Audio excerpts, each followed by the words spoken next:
Howdy. As Bruce mentioned, my name is Aaron Hockley.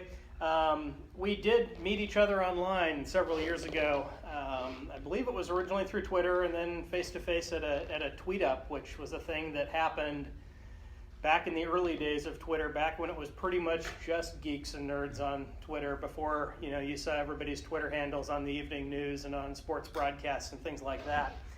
I don't have a big, long, formal presentation outline to go through here. I want this to be kind of informal and interactive. I have a couple, maybe main topics that we'll hit, but what I'm hoping to share with you this afternoon is just a little bit about what it might look like running an independent, freelance online information business and kind of what that means. I don't want to bore you with my entire life history, but just a little bit of background about me so you know a little bit of where I'm coming from. From Vancouver here. I actually went to school here at Clark starting in 1995 when I graduated high school. Went to school here for a year and a half until I dropped out because I found I could make some money at a job I had about that time, and ended up getting into the tech world. I was going to school for computer science. Left here to become a webmaster at a regional internet service provider back in the olden days when we had webmasters, because there would be one guy at a company that'd be in charge of all the internet stuff, the website, the online order processing. You got to be the webmaster, and you were the one who had your hands in all of that. So I was the webmaster for an ISP for a few years, and then from there I got into some other software development related jobs. So my background is in tech and software development as a computer science geek. At some point in the early 2000s, I took up photography as a hobby originally and would take pictures of things. In mid 2000s, late 2000s, the independent kind of Portland tech scene started to take off, and there were a lot of different indie tech events that would happen in the area in Vancouver and in Portland. And I'd be going to these events, and I'd take a lot of pictures just for fun, and I'd post them online on Flickr at the time, and was doing that a lot just for fun. And eventually people were like, hey, you're pretty good at this event photography thing. Can you come to this event that we're going to have? We'll pay you to take some pictures. And that was the beginning of me getting into photography professionally. Since then, my photography business has expanded. When it comes to revenue, the bulk of my business is still special events other than weddings. So a lot of business events, conferences, trade shows, company meetings, startup lunch parties, anything like that. From a photography standpoint, the other main thing that I do is do a lot of kind of jack-of-all-trades photography for small businesses, startups, and freelancers. So a good example would be there was a company in Portland, a startup that was launching a new product to integrate with vending machines for mobile payments. And I knew the founder because he'd been through a startup incubator in Portland called Pi that I'd done some work for. And he gave me a call and said, hey, we've got this new product, we've got this new company, we need some photos of the product, we need some photos of the product being put into a vending machine, we need some business portraits of our founders to go on the website, we want some shots of our cool office environment. And so I went in and did a bunch of different photos for him to cover kind of all of those needs for his new business. So tech background, transitioned into doing photography professionally. Along the way, one of the things that I've kind of been doing on the side was, I started blogging back when it was only the nerds that were blogging. I don't know exactly when I started blogging. I know that I started using WordPress in 2004 with version, I think it was like 0.9 or something. And WordPress is now, WordPress hadn't been around for very long before that. I started using WordPress to blog. I started looking at kind of the online blogging, the online publishing space. And over the past, however many years that's been, a dozen years or so, I guess at this point, I've been involved with publishing a variety of websites that have also served as online businesses, primarily around the space that kind of merges photography and technology, social media, online business, that sort of a thing. My current venture in that space is the site called PhotoWebo that I had Bruce bring up. Essentially, the easiest way to talk about that is it's all about everything where photography and the online world intersect. So I talk a lot about websites for photographers. What should photographers be blogging about? The current featured article is about Facebook advertising for photographers, and how can you do that right if you're a photographer trying to get some business drummed up on Facebook. The changing role of websites versus social media versus search engine optimization versus email marketing,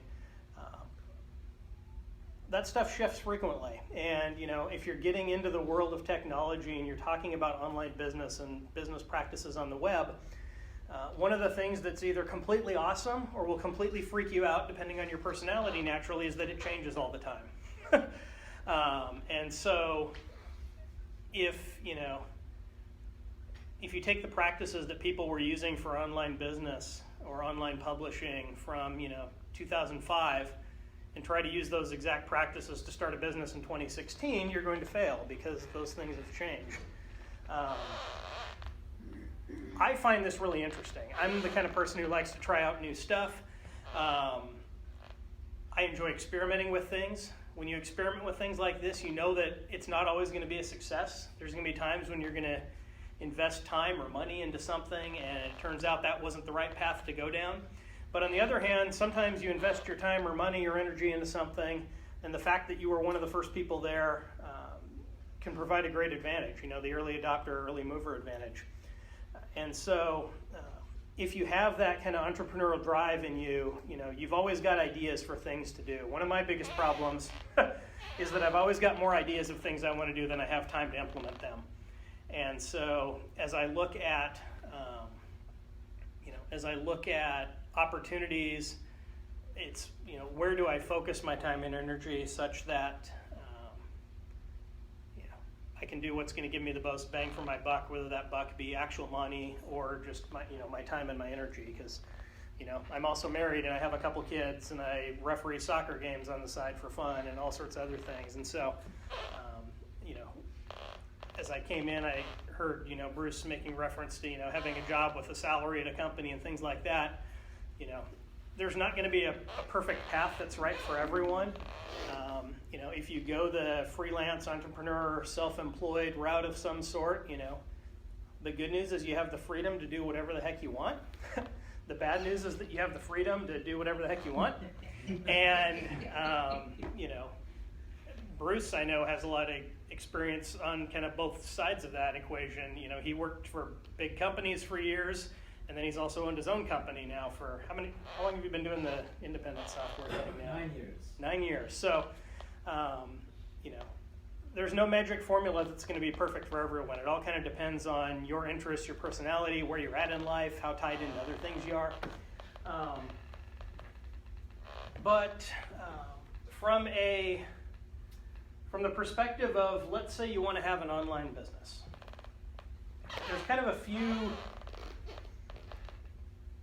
few key areas that I maybe want to hit on, and then I want to hear what your questions are, and we can dive deeper into some of them. So one of the things that I find interesting, I think this might be the third time I've spoken to this class.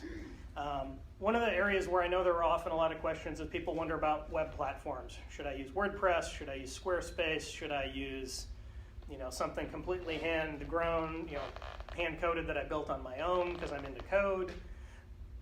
That's one consideration for an online business. What about social media? How do I do social media marketing? What social media platform should I be on? As I've mentioned, that's something that's changed over time. And it's always kind of interesting to see where that shift is as things evolve. Email's kind of interesting in that Everybody has email, and email marketing has been around forever, and everybody hates getting email messages, but it continues to be one of the most effective communication and marketing messages delivery mediums that there are out there. Search engine optimization, if you're going to have a presence on the internet, you want people to be able to find you. The SEO world has changed a lot as search engines have gotten smarter, as people have figured out how to game the search engines, and then search engines respond to shut that down. That's kind of a never-ending cycle there. And then, the other thing, we can touch on is just, what revenue opportunities are there if you want to have an online business? Because there's different ways that you can make money. And most of the people that I know that have been the most successful have a diverse set of revenue sources there. They're not depending on just one thing. So does that sound like a good kind of high-level thing? And from a timing perspective, how long are we planning to be here? Till 10. 10 o'clock. Okay, perfect. We'll take a bathroom break in about 3 hours, though. I don't want to bore you guys. To about 5. I mean, the class is over at 5:50. Which is 5:50. Okay, so about an hour then. Okay, and I'll try not to talk for that entire hour because I want to have lots of time for questions, and I don't want to spend a bunch of time talking about something you're not interested in. So, web platforms. So I'm a WordPress guy.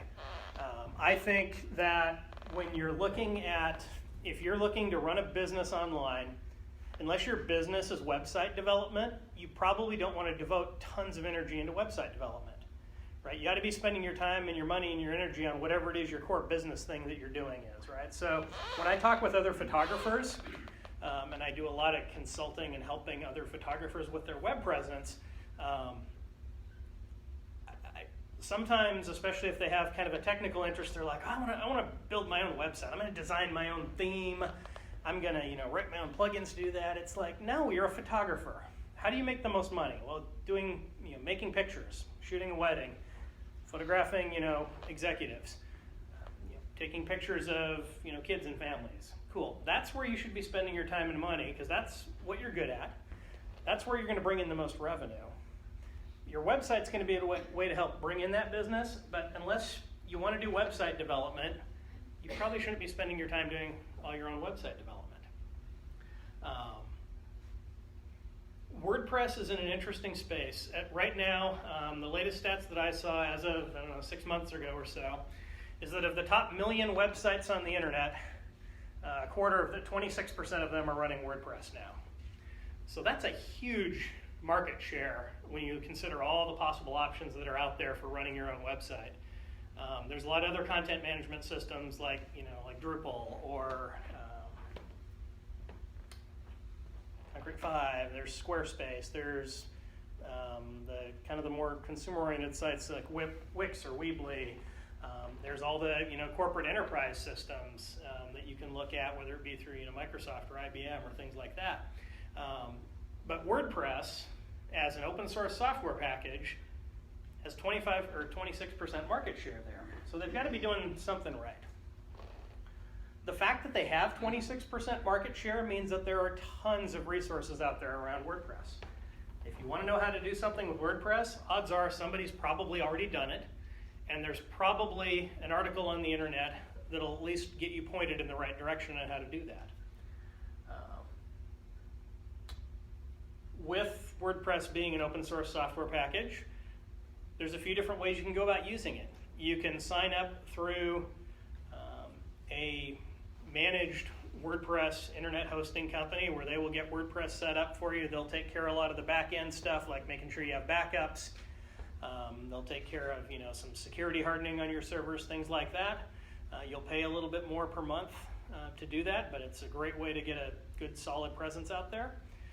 Another option, if you are more of the do-it-yourself type, is you can get a lower scale web hosting plan. You can get the WordPress open source software. You can install it on your own. You can configure it on your own, or you can hire somebody to do that.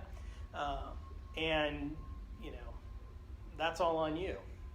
The WordPress software itself, because it is open source, costs you nothing. The monthly cost for WordPress is $0. You'll pay some amount of money to some sort of web host, depending on what services they're providing for you. But in the grand scheme of things, for running a business, that's going to be a very low cost.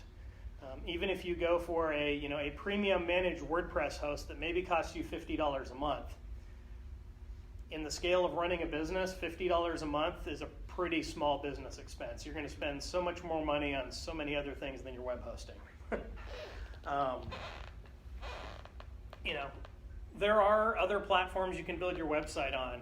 Squarespace is probably the one that I hear bannered about most often as a competitor to WordPress for small businesses.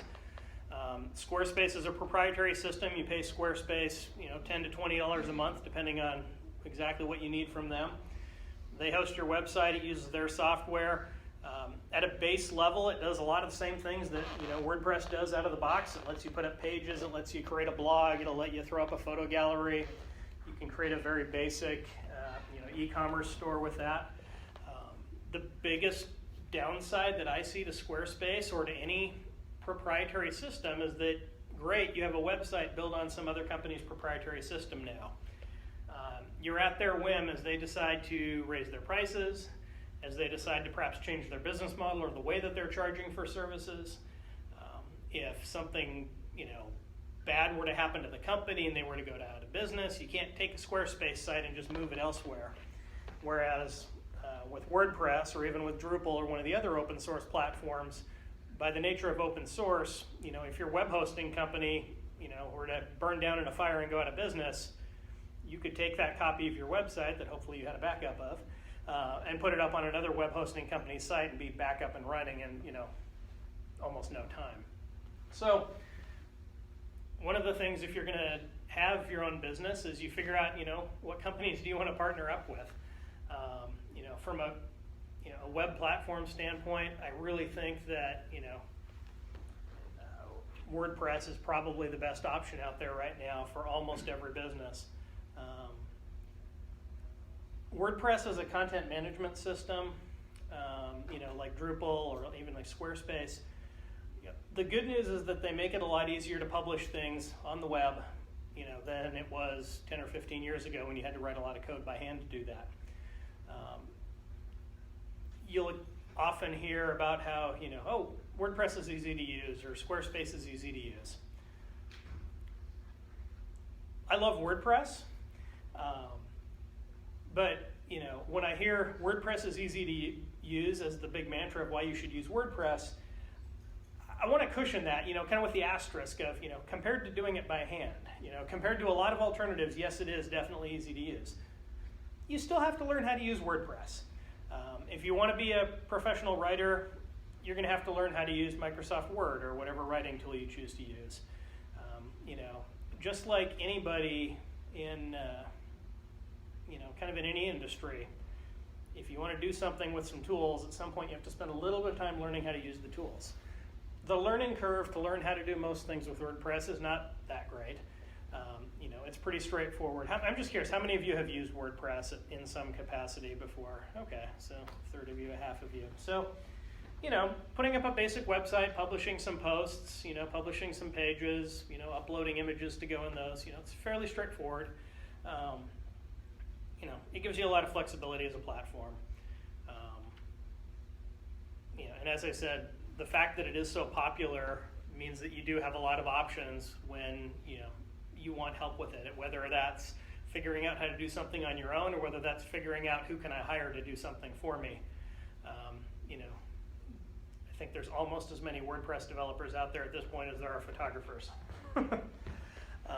So that's probably all I want to get into on, just kind of web platforms in general.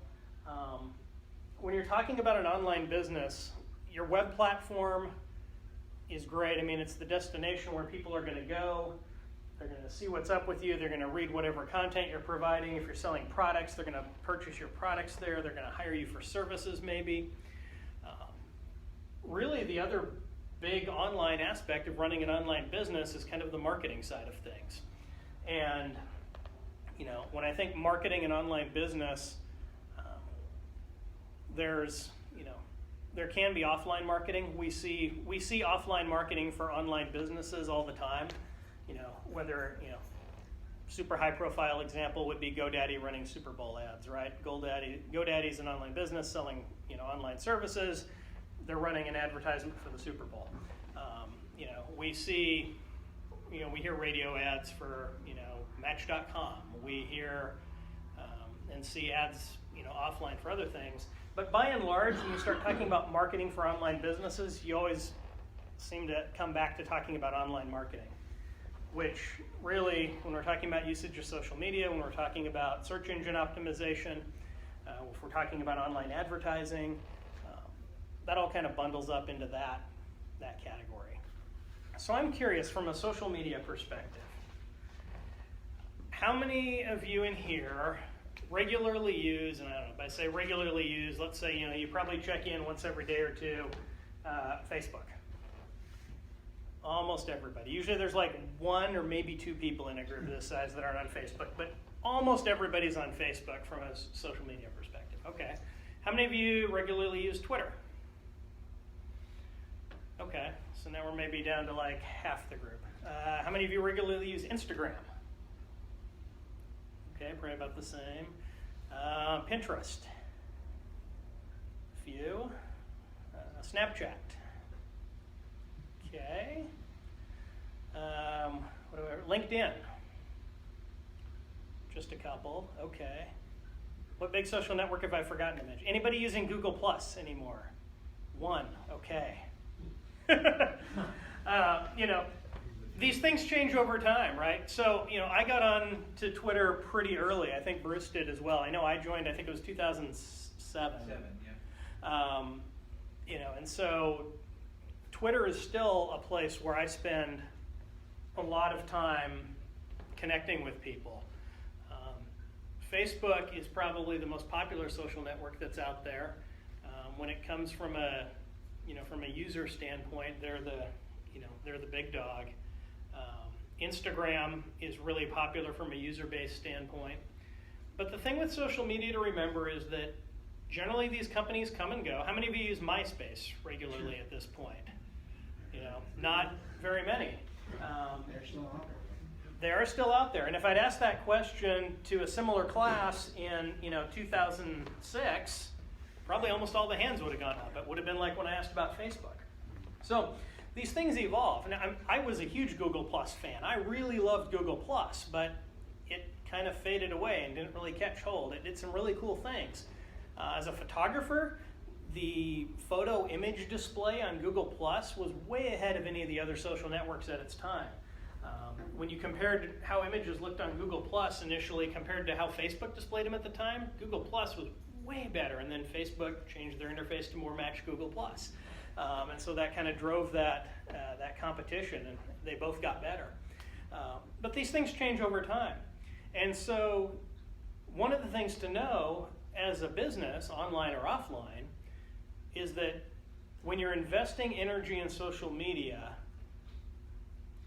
that's great, that's an outreach platform for you, but that shouldn't be the core of your online presence. Because these things change, because you play by the rules that these companies come up with, and those companies can change the rules. Probably about 4 to 5 years ago, a ton of small businesses, a ton of photographer businesses, they were really investing all of their online marketing time and energy into building Facebook page presences. They wanted their likes. You would see advertisements to get you to go like a Facebook page because they wanted a like. Because once you'd like their page, the Facebook algorithm would start showing you their posts and their things in your news feed. Companies would spend, thousands of dollars on advertising, on online advertising, to drive clicks to get people to like their Facebook page 4 or 5 years ago. About 2 years ago, Facebook changed their newsfeed algorithm such that instead of, as you guys who use Facebook know, you don't see everything that everybody you follow posts, right? So, Bruce may post something to his profile, and I'm Facebook friends with Bruce. I may see that or I may not. Facebook doesn't show everything. Likewise, it's the same thing for a Facebook page, So if there's a Photo Webo Facebook page, and if you go like it, and I post stuff to it, you may start seeing that show up in your Facebook feed. But you're not going to organically see everything that I post show up in your Facebook feed. Now, Facebook has an algorithm by which, in theory, it shows you what it thinks you're going to most be interested in. So if you go interact with, if you comment on my stuff all the time, Facebook will start showing you more of my stuff, but it won't show you everything. And so what happens is the organic reach of something you post to a Facebook page is really, really low. 4 or 5 years ago, you could post something to a Facebook page and it would get seen by, 60, 70, maybe 80% of the people that follow that page. Now, if you're in the upper single-digit percentage, you're really lucky. If you've got a page with 1,000 followers, 1,000 likes, and you go post something, it's very likely that if you don't spend some money to boost that, it might only be seen by 20, 40, 60 people out of that 1,000. And so if you'd invested all your business's marketing energy in building a Facebook presence by getting people to like your Facebook page, all of a sudden all that energy and that time and that money you invested, the value of that just drops to the floor and you can't communicate with those people. That's the risk in building your online presence on somebody else's platform. And Facebook's just a good example of that, but it would be the same way if you built your entire online presence on MySpace. As people have left MySpace, that's not going to become as valuable to you as more. And so keep that in mind, consider that. What Facebook has done is they've shifted their model where they now make it very easy that if you want that business page post to go to more of your audience, you can pay them money to do that. When I post something on the PhotoWebo page, right when you publish it, there's a button right there. It says Boost Post. What Boost Post means is pay Facebook a certain amount of money, and they will ensure that it gets seen by a certain number of people. It's pretty straightforward. Say, okay, so you post, oh sure, for this is going to go to X number of people if I just post it on my own, or if I give them $20, they'll ensure that it'll go to way more of them. So with social media, beware of building on someone else's platform. Now, I'm not saying don't use social media. Almost all of you are on Facebook. One key aspect of marketing and advertising is you want to go where your target audience is, right? Famous bank robber, they once asked him, why'd you rob the bank? He said, well, that's where they keep the money. So if I want to connect with, if I'm a wedding photographer and I want to connect with brides, I'm going to want to go where, women of a certain, demographic, I'm probably going to maybe do some age targeting and things like that. That's where I want to have a presence so that I can connect with wedding photographers. Similarly, a good social media example would be when you look at the demographics of Pinterest as a social network, like 87% of the most active users on Pinterest are women. That's just how it breaks down. That's where people are planning weddings. That's where people are coming up with ideas for their, decor for their kids' bedrooms. If I were a wedding photographer, if I did like maternity and baby portraits, I would be all over Pinterest as far as a marketing place for my business. If I'm trying to sell to high-tech startups, maybe not so much because people aren't in that context. Yes, there's probably an overlap there. The same women that are maybe planning their kids, bedroom decor might also work at a tech startup and want to hire me from that standpoint. But my interest there would probably be better served in a different community. And because it shifts over time, you've got to be willing to try new things. Sometimes you'll invest time and money and energy in something that won't fizzle out. Like I said, Google Plus would probably be the biggest example of that for me. I got onto Google Plus day one that it launched. There were a bunch of photographers that got on really early.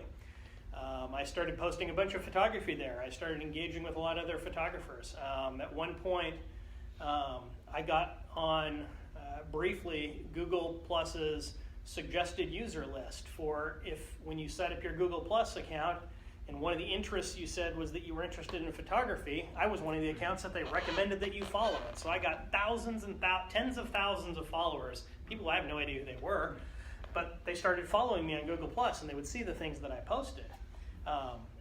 That investment to me at this point, because most of those people aren't using Google Plus, is not worth very much. On the other hand, I got onto Twitter really early, like I was mentioning. Twitter's continued to grow. It's it's not growing at quite the same rate that it was once was. But I can look back at the time I've invested in Twitter, and I've developed a lot of really interesting personal and professional relationships out of Twitter. It's a good way to kind of casually see what's going on with people. Businesses, regardless of the type of business that you do, it's often all about the relationships that you develop, and the networking that you do at different events, and the connections that you make, and following up on those connections and things like that. And social media, as you get to know people and connect with people, is a great way to continue those interactions. Brief story about a cool thing that happened to me from Twitter. This is not a how-to lesson. There's no way I could tell you, do this and this kind of a thing will happen. It's kind of a serendipity thing, but it's an opportunity that wouldn't have happened without some investment of kind of just being social on social media. I mentioned I got on Twitter in 2007. At some point later in 2007, Twitter at that point was the early days of Twitter. At replies were not actually a feature of the service. It's something the community invented at some point around there. Hashtags hadn't been invented yet. And because Twitter was still a fairly small community, brands hadn't really embraced it. There wasn't a lot of marketing going on Twitter. It was basically personal connections that were happening. And so the threshold of who would you follow on Twitter was a little different at that point. A lot of it was, oh, this person seems kind of interesting, and it seems we have these, shared followers or shared friends perhaps. Sure, I'll follow them. The volume was much lower. At some point in late 2007, I started following a woman named Leah. Leah lived in Chicago. To this day, we're not sure exactly how we ended up getting connected on Twitter, but we started following each other. The best we can tell is that we have a mutual friend who works for Intel in Hillsboro. Leah, at the time, was a secretary, essentially, for a marketing company in the Chicago area. Somehow we ended up following each other on Twitter. We had kind of just casual conversations off and on. Nothing, too crazy. She was a single person who was a secretary at a marketing agency. She blogged a lot about how she'd recently converted to Judaism.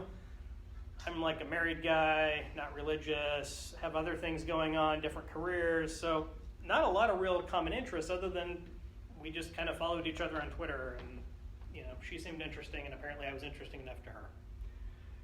That was in 2007. In 2009, I went down to South by Southwest Interactive in Austin, and Leah at that point had switched companies a couple times. At that point, she was running a freelance social media marketing agency focusing on bands, doing marketing for bands. So she was going to be going down to South by Southwest. That was the only time I'd ever gone to South by as well. Since we were both going to be there, Leah had this brilliant idea. She wanted to set up a dinner for about a dozen people that she had only known online and never met in person. So we went and we had dinner in the basement of this cool little Mexican restaurant in Austin. Nice dinner, about a dozen people. We all knew Leah. Leah all knew us, but most of us didn't know each other. It was kind of fun. That was the only time I met Leah in person. Fast forward a couple more years to about 2012 maybe. And at this point, Leah has stopped doing the marketing thing for bands. She's got a job working for a public relations firm. I'm still doing my thing. I'm doing the photography blogging thing. I've gained this massive following on Google+, which was a thing at the time. I get a direct message from Leah out of the blue one morning on Twitter. She says, hey, 2 questions. 1, have you ever done any work with GoPro? And 2, could you go to Alaska in about 3 weeks? So I wrote back and said, no, and we should chat. So turned out GoPro was one of her clients of her, the PR agency that she worked for. GoPro was partnering up with a nonprofit that develops middle school science curriculum, doing cool things. And they were going to be going up to Alaska to try to attach GoPro cameras to weather balloons, shoot them up 1,000 feet into the air, and try and photograph the northern lights using GoPros. As part of that, they wanted to bring about a dozen people along that, essentially it was a press junket, for lack of a better term. They wanted to bring a dozen people along that could go along, see what GoPro was doing, see what this nonprofit was doing, that would be able to share that with people. And they wanted a blogger who was connected into the photography world, and my name came to mind because Leah knew me.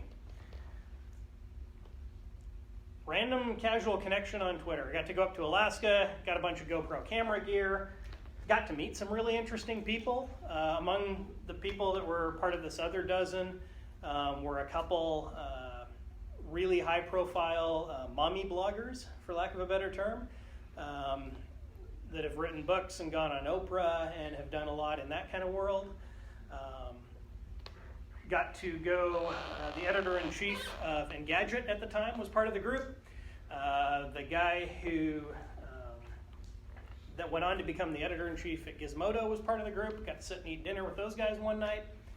Cool opportunity. Got to take some really cool photos of the Northern Lights. That's kind of a bucket list kind of thing. If you ever get the chance to photograph the Northern Lights or to see the Northern Lights in person, do it. It's just awe-inspiring. All because at some point back, 5 years previously, we'd thought each other seemed kind of interesting and followed each other on social media. Now, I followed a whole bunch of other people in 2007 that didn't get me any trips to Alaska. But I kind of look at that as just an example of where you don't really know how things are going to end up. And the time that you spend investing in building those relationships can pay off in really interesting ways that you may not foresee. And so one of the questions that gets asked a lot when people talk about online marketing or social media and social networks is, if you come at it from a purely analytical standpoint, people want to know, what's the ROI? What's the return on investment? If I go spend, if I'm going to go spend 20 minutes a day on Twitter, interacting with people on Twitter, what am I going to get in exchange for that 20 minutes? And a lot of it's going to be really fuzzy. You're not going to know. There's no way to know how much time I spent interacting with Leah over that 5-year period that led to this really cool opportunity. There's no way to know how much time I spent interacting with other people that have led to nothing. But a lot of those connections that you're going to make and a lot of the marketing opportunities that you have, it's a long-term game. Earlier this year, I photographed an event for a marketing guy who I'd met several years previously. I'd met him at some sort of tech event. I don't even remember where it was originally, but it was the same kind of thing. We started following each other on social media, and we kind of casually stayed in touch via social media. He then hired me to shoot this big youth robotics competition thing at this electronics company out in Hillsborough earlier this year, which was a fun photography gig from my standpoint. They paid me well, but it was funny. Right before the event, we're kind of getting ready to go. He made the comment to me, he's like, well, finally, after 7 years, we're finally going to actually work together. Because we've been following each other and known each other for 7 years, but that was the actual first real business financial relationship we had. So, don't discount the value in just getting to know people and building those relationships, because you never know where that's going to end up or how that's going to pay off. So, for an online business, much like we talk about, marketing to your clients in general and reaching the right audience, it depends on, what are you going to provide? What are you going to sell? How are you going to do that? How are you going to make any money? When you look at people that make money through online businesses, there's a few major buckets that money comes into. One is by selling consulting and services, and to a certain extent there's nothing really special or online about that other than maybe how they're finding the clients. I do some of that where I will help people with their photography websites or search engine optimization for their photo sites or things like that. Another big area where people will make money is they will sell advertising, right? So I could I could have somebody pay me X dollars a month or something to place a big advertisement for their company or their product right here on my website. And in general, if that's what you want to do, if you want to sell ads as a business model, cool, but you've got to be getting those ads in front of people. So you have to have traffic to your website or a following of some sort that's coming there. Generally, the bigger the following you have, the more ads dollars you can bring in. That's relatively straightforward as well. The main two other areas where people will make money online is through selling products of some sort, or possibly through affiliate marketing. Let's talk about products first. There's a lot of companies that make a lot of money selling digital products. I'll just talk about digital products. I think if you're selling a physical product, that's fairly straightforward, right? If you're gonna, if you're gonna sell watches, you set up a website, you market your watch, you get people to find your website, you sell them a watch. It's pretty straightforward. But from a digital product perspective, that can take any number of forms. Maybe you're going to sell them an ebook, right? Maybe you have a whole bunch of information on a topic, you've put it together into a nice looking ebook, and you're going to sell that ebook. And depending on your business model and your pricing strategy, maybe you're going to sell that ebook for $2.99. $2.99. Maybe you're going to sell that ebook for $99 because it's really valuable, and the person who spends $100 on it is going to get way more than $100 in value out of it. Maybe you're going to sell access to, for example, an online course or an online video series. There's companies that do this exclusively. Lynda.com, Kelby Media. That's their entire business model, is that they have online video courses that they sell people. But there's a whole lot of independent people doing it as well because they're well known in a certain area. If somebody is the expert on, cabinetry using a certain type of wood, they could they could put together an online course, get a videographer to record them talking about that, get them demonstrating what they're doing with their cabinetry. And if there's a big enough audience out there that's interesting with cabinetry with mahogany or whatever. I obviously know nothing about woodworking, so there's probably somebody in the audience who does, who knows I'm full of crap. But they might be able to get somebody to buy their online course and pay $79 to have access to this 8-video series that tells them everything they want to know about cabinetry with mahogany. Another popular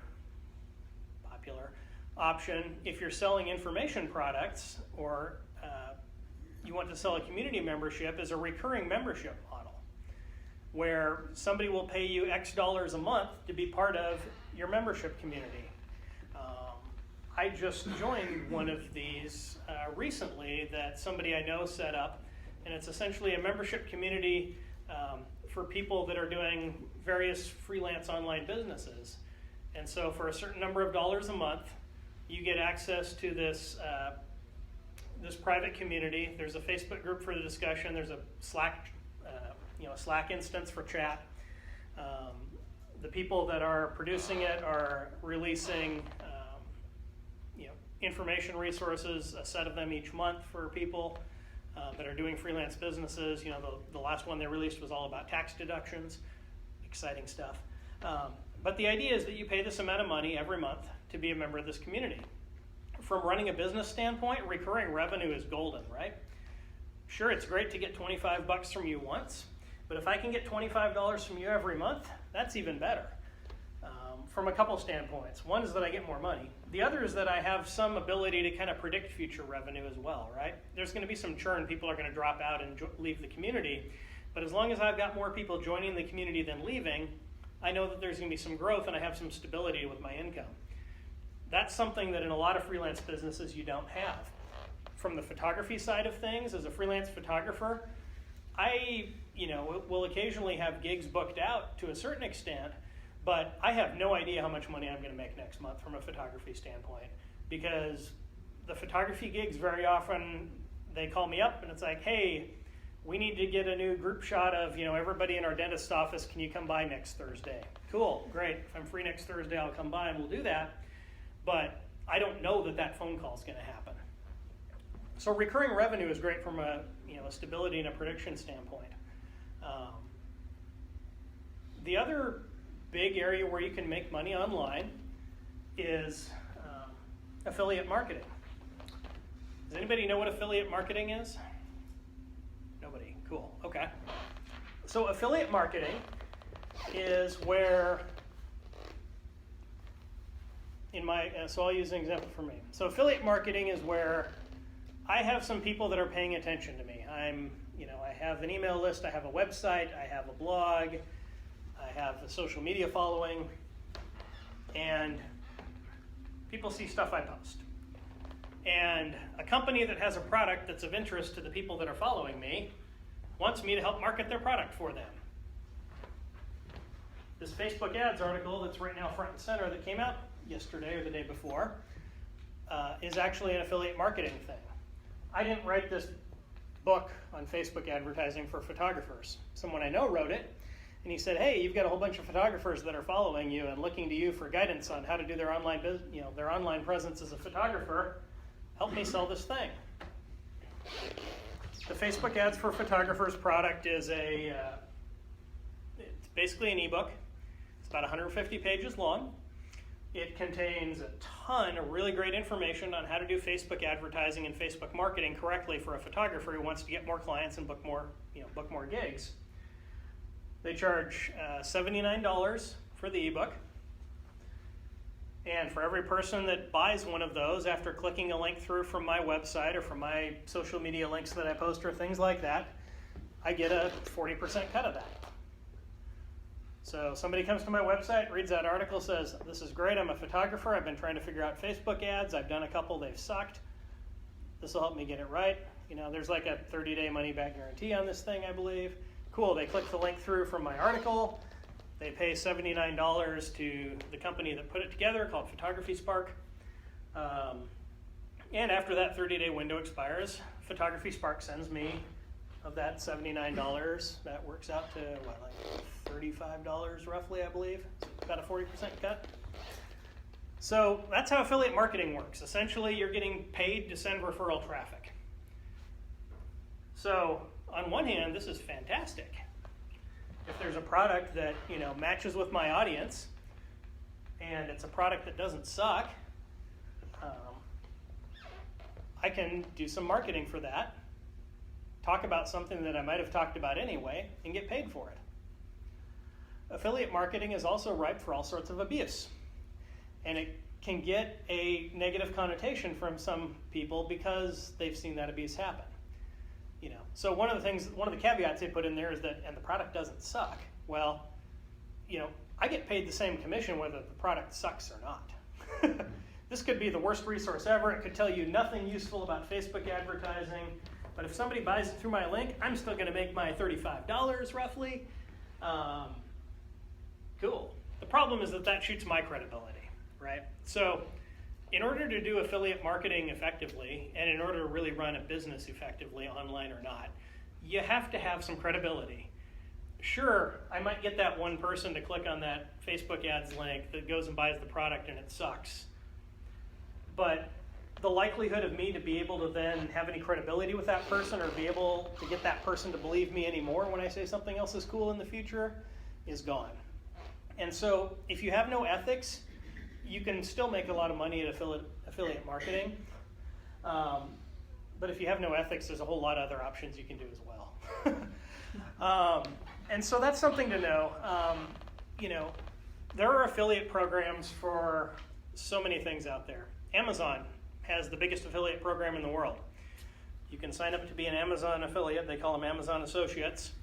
And Amazon will pay, somebody who clicks on a link from you anywhere from, depending on how many things you sell in a month, anywhere from 4 to 8%, which doesn't sound like much until you consider that Amazon has nearly everything in the world, and Amazon won't just pay you that 4 to 8% on the thing that they clicked through on, but everything they bought as part of that purchase. And so especially when you're talking about higher level items, I had a site a few years back that I worked with that was a lot more gear oriented around the photography space. So 4 to 8% isn't that much, but it is when you're talking about a $1,500 camera or a bigger product like that.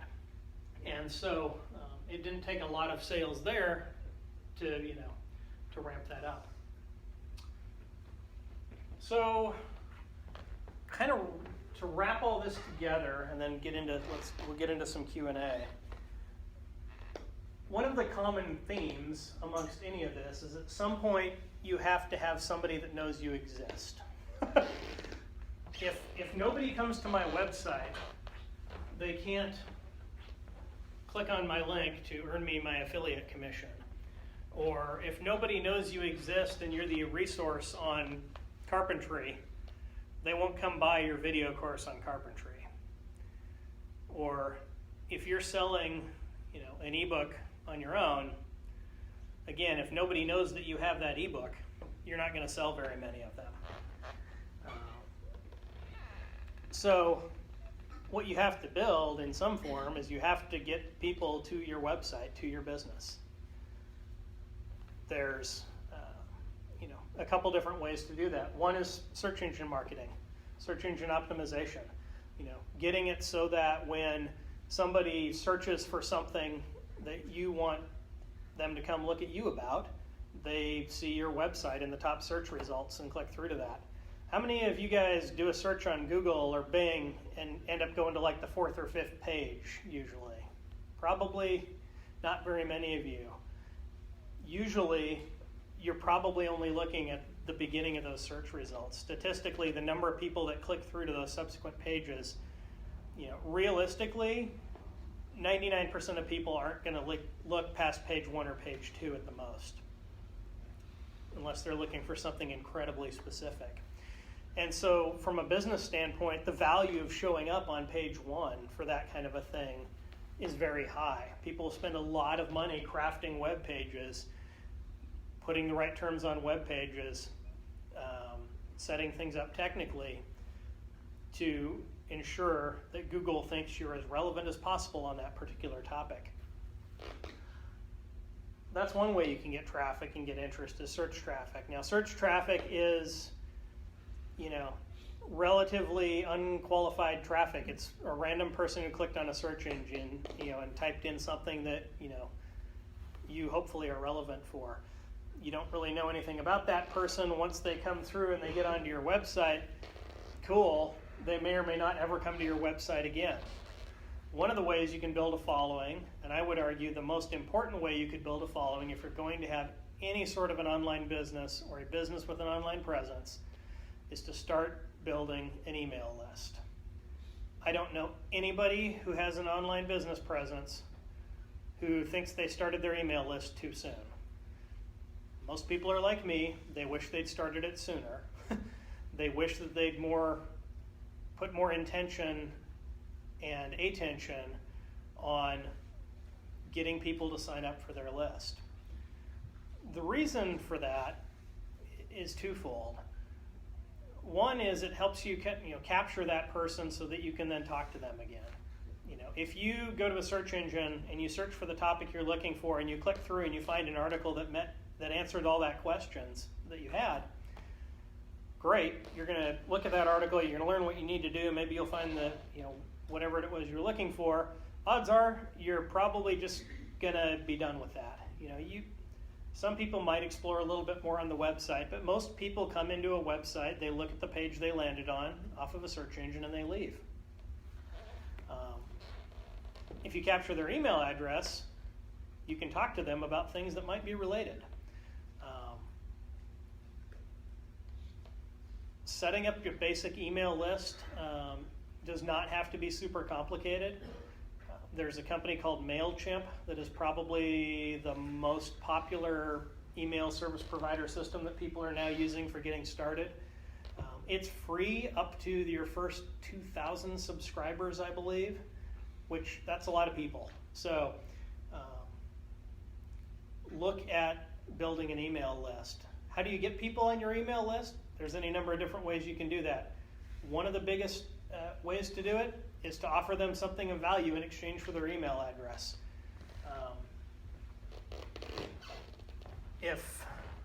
Let's see. I'm going to hop down here. Have you been to this website on this computer? There we go.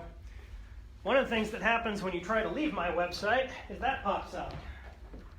And it says, hey, give me your email address and I'm going to send you a report right now on 8 things you can do on your photography website that aren't expensive and won't take a lot of time to make your photography website better. So if you landed on my website where the main thing I talk about is how to have a better online presence as a photographer, odds are how to make your photo website better is probably something of interest to you. The fact that I'm telling you these are easy things you can do today that won't cost you a lot of money or time, that sounds appealing. Great. Put in your email address, click the go button. I'm going to send you an email with a link to that report right now. And now I have your email address. Everybody hates pop-up advertising, right? Nobody loves this stuff. You know what? This stuff converts better than almost anything else as far as capturing email addresses. There's a reason that you see this everywhere. It's because it works. And well, I used to hate it completely as well. I finally gave in, and I finally put it on my website, and I really wish I'd done it sooner. Because the conversion rate is great. And once you have that person is somebody who is interested in something that you were offering. That's the kind of person you want to talk to again. One of the other things I've started implementing on my site that's converting really, really well is, so PhotoWebo runs on WordPress. There's a service called Opt-in Monster that's designed all around building email capture forms and lead generation forms and things like that. They have a plugin that works with WordPress where if you come to, I really only have it implemented on 2 of my most popular articles from search engine traffic right now. One of them's around blog topic ideas for photographers. You come to this article, it's like 33 blog topic ideas for photographers, and it ranks really, if you search blog topics for photographers or blogging topics for photographers, it ranks really highly. You come through to that, you start reading down the list, you get about halfway through the list. I've given you a bunch of good ideas already. You get about halfway through the list, and then the entire bottom of the page is blurred out, and what you see is a box that just says, hey, enter your email address here. We'll keep you up to date with the latest news, and you can see the other 20 items on this list. That converts at a ridiculously high rate. Because I've already given people something of interest. They've seen that the first half of those items on that list were really good. They want to see the second half. That barrier, that value I'm going to provide to them is good enough that they're willing to give me their email address and get me onto my email list. So, providing something of value in exchange for their email address, because email addresses have value. People know that once they give you their email address, you're going to send them email. That's kind of how that works. Why is email cool? We saw the show of hands as we talked about the different social networks. How many of you have checked email in the last 24 hours? Every single hand in the room. Because everybody has email. And everybody checks it frequently. Some people check it way too frequently, but that's a whole different topic. But everybody's got email. And, you get their email address, you can get into their world, start sending them things of interest. The other big thing to say about building an audience, and then I'll go ahead and open up for Q&A and we can go from there, is you have to be willing to provide stuff of value for free. If you're going to have an online business, you're competing against the entire internet. There's a few websites out there. Unless you have something very, very hyper-focused, there's probably a ton of other resources doing the exact same thing you are. One of the great business things that you can do is to focus in, to find your niche, to really nail that down. I don't shoot weddings, I don't shoot babies and maternity portraits. I focus on a couple different areas for my photography business because people generally want to hire somebody who specializes in that. I don't talk about everything photography on this website. I don't talk about gear. There's nothing on here that talks about how to use your camera or which camera you should buy. I'm only talking about, empowering photographers on the internet. It's photography and internet and the intersection thereof.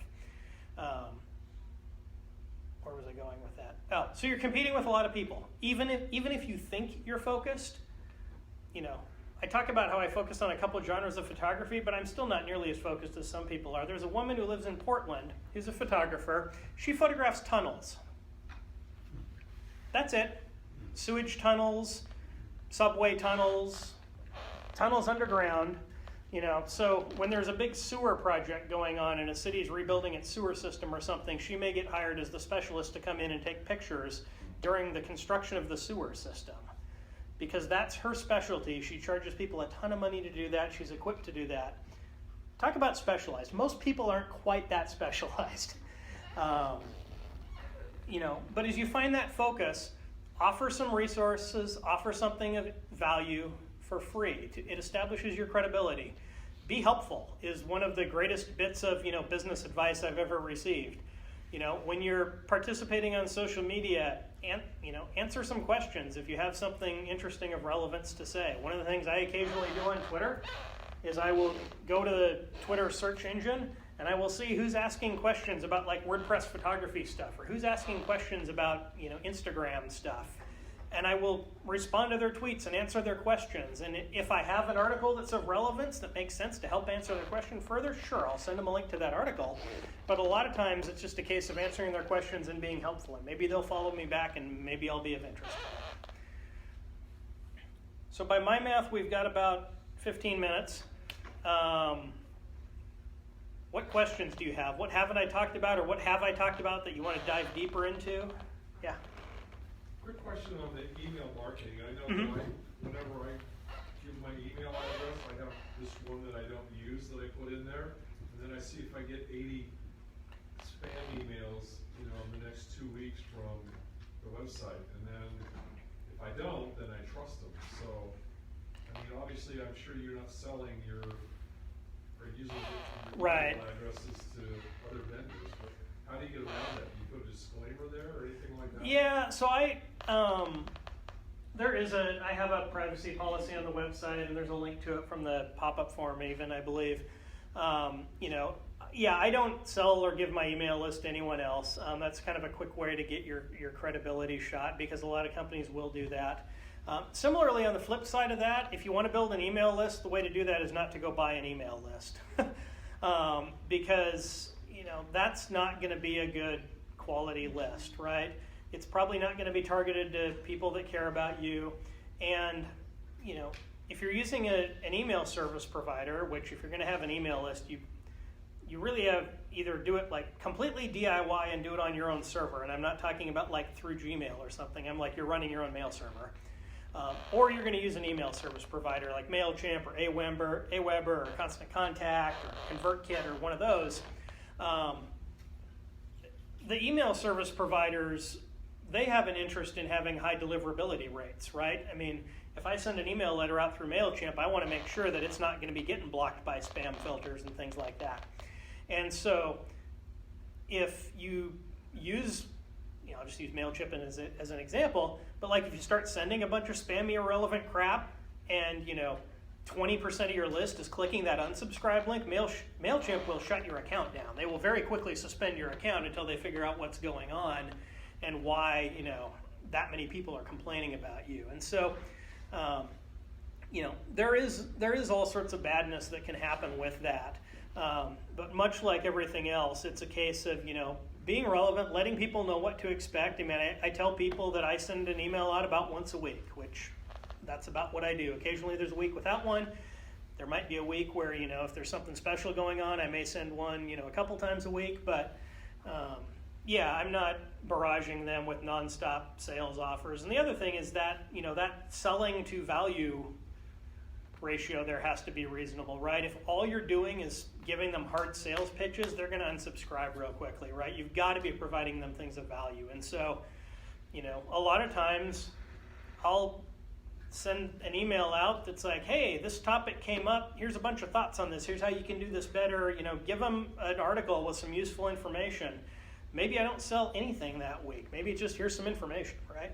Or maybe down at the bottom in the footer it'll be like, oh, by the way, right now, if you want to do a photo book through Blurb, here's a link that'll get you 40% off, which is probably an affiliate link I'm going to get a commission off of. But it's not a hard sales. It's like, a PS kind of a thing. And so if you are going to do email marketing, you do have to, be responsible, be ethical, know that you're not, you can break those boundaries and maybe get a very short-term gain from it, but it's not going to be a good long-term strategy because, if you get that account shut down or that list turns out to be bad, you're out of luck. Yeah? Is there a source that you go to for like best practices when you're sending emails or building your email list, or even, I guess a two-part question, with affiliate marketing? So, when it comes to building your email list and email marketing, so I'll give you two sources. One is Opt-in Monster, which is that plugin I mentioned earlier. They have a blog that has a lot of really great email marketing and email lead conversion tips on it. And the other blog I would point you towards, there's an email service provider called ConvertKit, which is relatively new. It's aimed specifically at people who are professional bloggers and online businesses. The ConvertKit blog has a lot of really interesting information about building that list, building that reach, things like that. For affiliate marketing, there's so many resources out there. A really good one, that I would look at would be, there's a website called Smart Passive Income. It's run by a guy named Pat Flynn. He's the nicest guy in the world. He's been doing this now for, I don't know how many years, probably 10 years or so as far as doing the affiliate marketing thing. His Smart Passive Income site makes most of its income through affiliate marketing, talking to people about how to build online income.